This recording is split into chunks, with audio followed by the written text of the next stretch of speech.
So hello everyone, কেমন আছো তোমরা সবাই? আই হোপ যে সবাই ভালো আছো আর আমরাও বেশ ভালো আছি। আর এই দেখো, আমাদের বাড়িতে অনেক সবজি লাগিয়েছিল আর এগুলো কিন্তু পালং শাক। তো পাশের বাড়ির একটা ঠাম্মি এসেছিল যে পালং শাক নিতে, তাই বাবা কিছু পালং শাক তুলে আমার হাতে দিল। আর এদিকে এক দাদা কত ফুলের চারা নিয়ে চলে এসেছে দেখো, আর সেইগুলোই কেনার জন্য চলে এসেছি আমিও।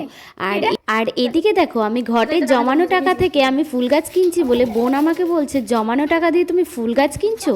তাই আমি বোনকে বলছি যে জমানো টাকা দিয়েই তো শখ পূরণ করে, তাই না? আর এটা যেহেতু আমার একটা শখের জিনিস, তাই জন্য আমি ঘটের টাকা থেকেই শখটা পূরণ করছি। আর এদিকে দেখো, গাছগুলো লাগানোর জন্য বাবা আর ঠাম্মি কিন্তু আমাকে যথেষ্ট হেল্প করেছে।